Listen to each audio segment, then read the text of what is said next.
जय श्री राधे राधे। राजा धर्मवीर की भक्ति। क्या आपने कभी सोचा है कि भगवान अपने सच्चे भक्त की परीक्षा कैसे लेते हैं? क्या केवल मंदिर जाना, पूजा करना और भजन गाना ही भक्ति है, या फिर दूसरों की सेवा करना भी भगवान की सच्ची आराधना है? आज मैं आपको एक ऐसे राजा की कथा सुनाने जा रही हूँ जिसकी भक्ति से स्वयं भगवान विष्णु प्रसन्न हो गए। यह कहानी हमें सिखाती है कि सच्चा भक्त वही है जो अपने सुख से पहले दूसरे के सुख की चिंता करता है। तो आइए सुनते हैं राजा धर्मवीर की अद्भुत और प्रेरणादायक कथा। बहुत समय पहले एक समृद्ध राज्य में राजा धर्मवीर का शासन था। राजा जितना पराक्रमी थे, उतना ही दयालु और धर्मनिष्ठ थे। वह प्रतिदिन प्रातःकाल भगवान विष्णु की पूजा करते और फिर प्रजा की सेवा में लग जाते।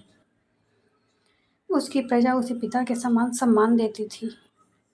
समय बीत रहा था कि अचानक राज्य में भयंकर अकाल पड़ गया। वर्षा बंद हो गई, नदियां सूखने लगी, खेत बंजर हो गए और लोगों के घरों में अन्न का एक दाना भी नहीं बचा। चारों ओर भूख और निराशा का माहौल छा गया। जब राजा ने अपनी प्रजा की यह दशा देखी तो उनका हृदय द्रवित हो उठा। उन्होंने तुरंत राजकोष खोल दिया और घोषणा कर दी कि राज्य का कोई भी व्यक्ति बिना खाए नहीं सोएगा। गरीबों को अन्न बांटा जाने लगा, जरूरतमंदों को धन दिया जाने लगा और हर संभव सहायता की जाने लगी। धीरे धीरे राजकोष खाली होने लगा। मंत्रियों ने चिंता व्यक्त करते हुए कहा, महाराज, यदि इसी प्रकार खजाना बांटते रहे तो राज्य स्वयं संकट में पड़ जाएगा। राजा ने शांत स्वर में उत्तर दिया, जिस धन से प्रजा का भला न हो उस धन का क्या उपयोग? यह खजाना मेरी प्रजा का ही है। जब तक मेरे पास कुछ भी है मैं उनकी सेवा करता रहूंगा।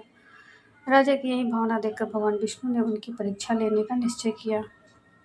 एक दिन एक वृद्ध साधु के वेश में भगवान महल पहुंचे। साधु अत्यंत थका हुआ और भूखा दिखाई दे रहा था।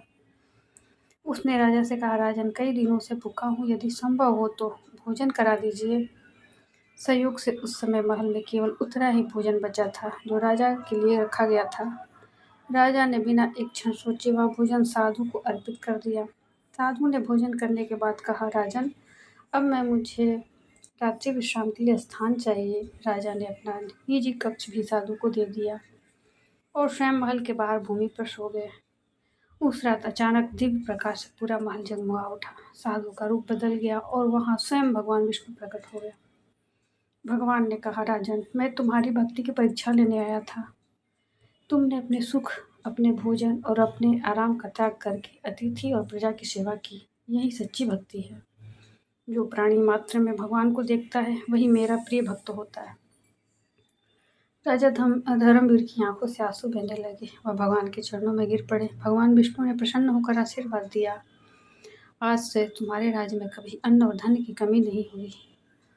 अगली ही सुबह आकाश में घने बादल छा गए। मूसलाधार बारिश होने लगी। सूखी धरती फिर से हरी भरी हो गई। खेत लहलहाने लगे और राज्य में सुख समृद्धि लौट आई। राजा धर्मवीर का यश दूर दूर तक फैल गया और लोग उनकी भक्ति तथा सेवा भावना की प्रशंसा करने लगे। भगवान दिखावे से प्रसन्न नहीं होते। सच्ची भक्ति दया, सेवा, त्याग और करुणा में छिपी होती है। जो दूसरों के दुख को अपना दुख समझता है, भगवान स्वयं उनकी रक्षा करते हैं। अगर आपको राजा धर्मवीर की यह प्रेरणादायक कथा पसंद आई हो तो वीडियो को लाइक करें और ऐसे ही धार्मिक एवं प्रेरणादायक प्रसंग सुनने के लिए चैनल को सब्सक्राइब करना ना भूलें। जय श्री हरि विष्णु। जय श्री राधे राधे।